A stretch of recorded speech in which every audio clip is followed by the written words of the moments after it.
In this session, we're going to talk about vocabulary. You'll have multiple questions on your entrance exam about vocabulary, and it's important to review these skills and strategies.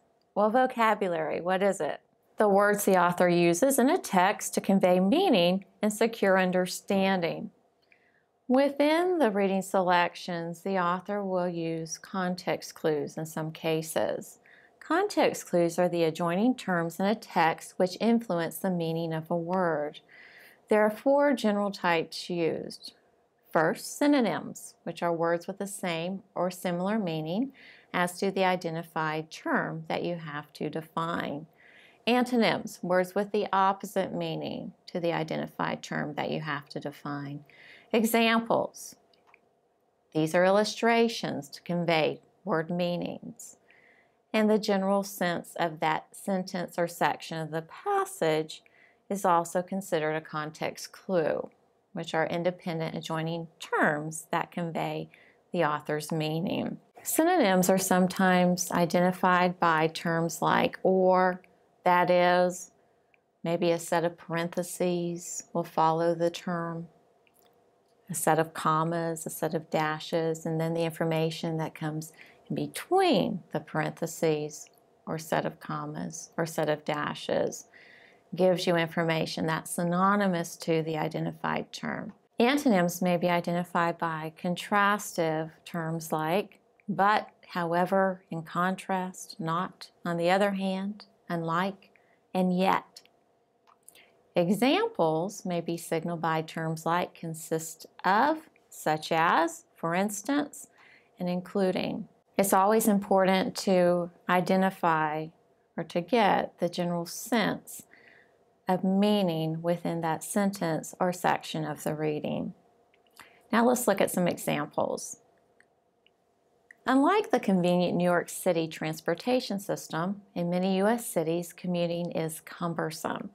So we have the word unlike the convenient New York City transportation system, and then we're contrasting that to the commuting in other cities in the United States.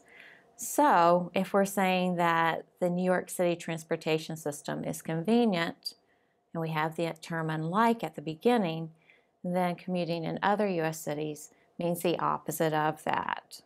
Okay.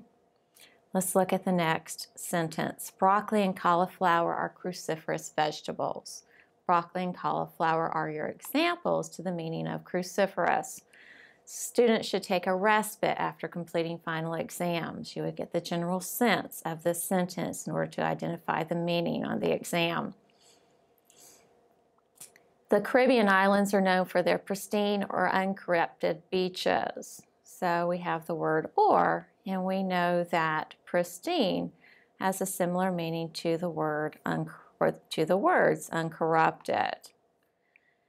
In addition, if you need to probe further to identify the meaning of a term, you can always break it down. Look at the root, the prefix, the suffix. The root's just the base or the main stem of the word. The prefix are the few letters at the beginning of the term. The suffix comes at the end to convey a specific meaning.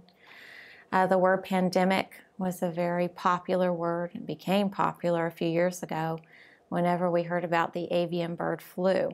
We'd take the word pandemic and break it down. The prefix pan means a union of a group.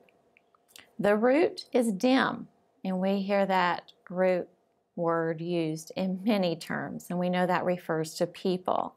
And then the suffix is IC, and the meaning of the suffix is pertaining to.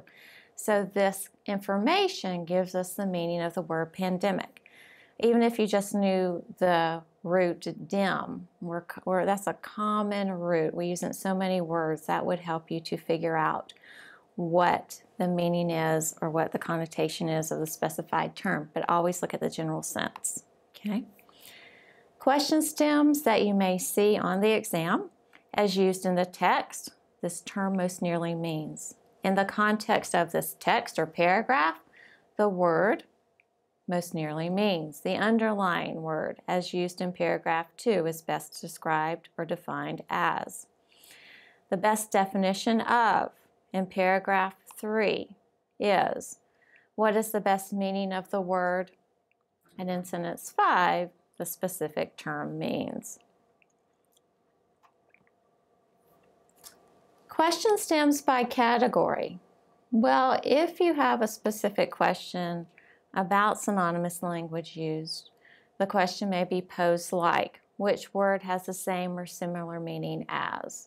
In the context of this text, which words are? For antonyms, which word has the opposite meaning as?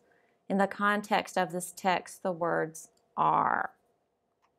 For examples, what do the illustrations in sentence 8 denote? The example the author uses in sentence 5 means. The best meaning of the illustration in sentence 7 is. So please review these skills and strategies prior to testing. In the next session, we will talk about the English entrance exam.